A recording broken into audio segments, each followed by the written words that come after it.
जब मैं एलएलबी का पहला साल पढ़ रहा था, कंपनी लॉ के नाम से ही डर लगता था। लेकिन एक दिन मेरी माँ ने मुझसे पूछा, बेटा कंपनी होती क्या है? मैंने कहा, माँ जैसे हम लोग घर चलाते हैं, वैसे ही कुछ लोग मिलकर एक कारोबार चलाते हैं। उसे कंपनी कहते हैं। माँ मुस्कुराई और तभी समझ आया, अगर माँ को समझ में आ सकता है, तो हर कोई समझ सकता है। मैं हूं अंकित गुप्ता और आप देख रहे हैं विधियुक्त कानून का नया युग। चलिए अब बात करते हैं कंपनी अधिनियम 2013 की। Company law 2013। सबसे पहले समझते हैं कंपनी क्या है। जैसे एक इंसान के पास नाम, पहचान और जिम्मेदारी होती है, वैसे ही कंपनी एक कृत्रिम व्यक्ति होती है, इंसान नहीं, पर कानून के लिए जिंदा। दूसरी बात, कंपनी की जरूरत क्यों पड़ी? क्योंकि लोग अकेले व्यापार नहीं बढ़ा सकते, खतरा भी होता है। इसलिए मिलकर व्यापार करने के लिए कानून ने कंपनी बनाने का रास्ता दिया। तीसरी बात, कंपनी अधिनियम 2013 कब लागू हुआ?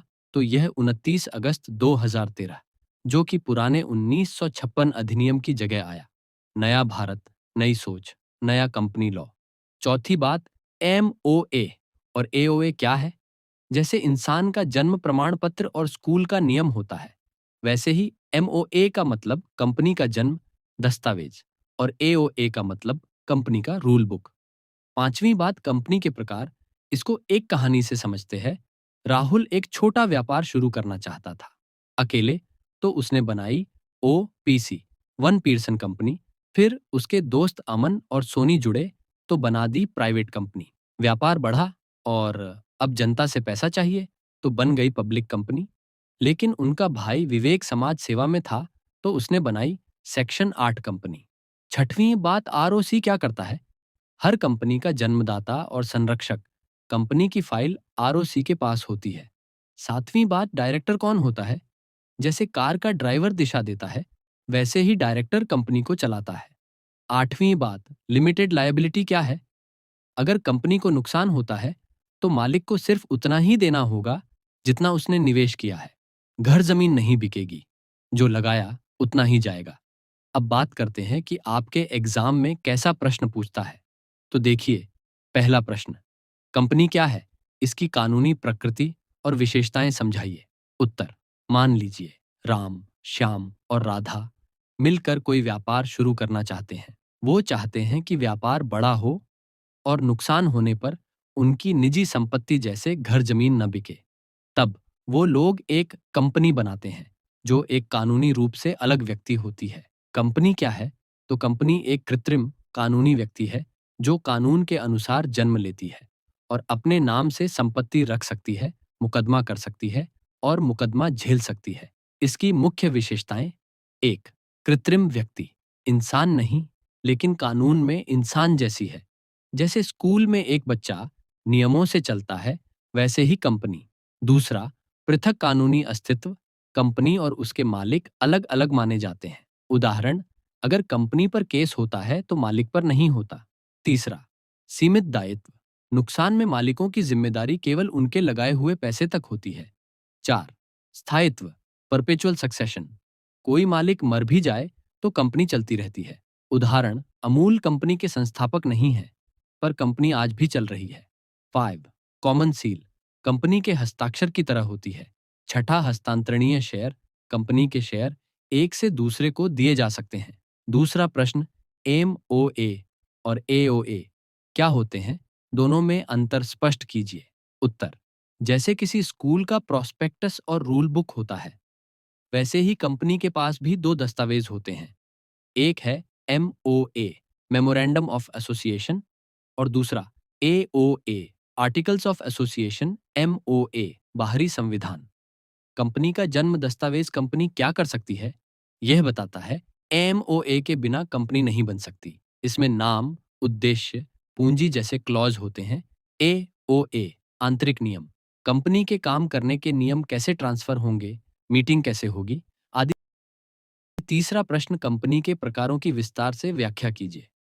उत्तर, जैसे कपड़ों की दुकानें अलग अलग होती हैं, कुछ छोटी, कुछ बड़ी, कुछ सरकारी सहायता वाली, वैसे ही कंपनियां भी कई प्रकार की होती हैं।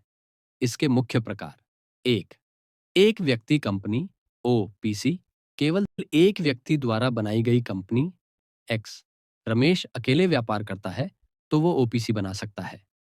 2. प्राइवेट लिमिटेड कंपनी 2 से 200 तक सदस्य शेयर जनता को नहीं बेचे जाते। उदाहरण फ्लिपकार्ट पहले प्राइवेट कंपनी थी। 3. पब्लिक लिमिटेड कंपनी शेयर बाजार में बेचे जाते हैं। उदाहरण टाटा, रिलायंस। 4. सेक्शन 8 कंपनी समाज सेवा के लिए एनजीओ जैसी, उदाहरण शिक्षा, स्वास्थ्य के लिए बनाई जाती है। 5वां सरकार कंपनी 51% से अधिक शेयर सरकार के पास, उदाहरण BHEL, SAIL। चौथा प्रश्न सीमित दायित्व क्या है, उदाहरण सहित समझाइए। उत्तर: मान लीजिए मोहन ने एक कंपनी में 1 लाख रुपए का निवेश किया। कंपनी को 10 लाख रुपए का घाटा हुआ। अब मोहन से सिर्फ 1 लाख रुपए ही लिया जाएगा। उसे अपना घर नहीं बेचना पड़ेगा। मतलब कंपनी का नुकसान उसके मालिकों की निजी संपत्ति को नहीं छूता, बस उन्होंने जितना पैसा लगाया उतना ही नुकसान होगा। फायदा: निवेशक निश्चिंत रहते हैं, जोखिम कम होता है। 5वां प्रश्न ROC कौन है और क्या करता है? उत्तर: ROC रजिस्ट्रार ऑफ कंपनीज। जैसे स्कूल में एक क्लर्क बच्चों की फाइलें संभालता है, वैसे ही ROC हर कंपनी की फाइल, नाम, दस्तावेज और नियम देखता है।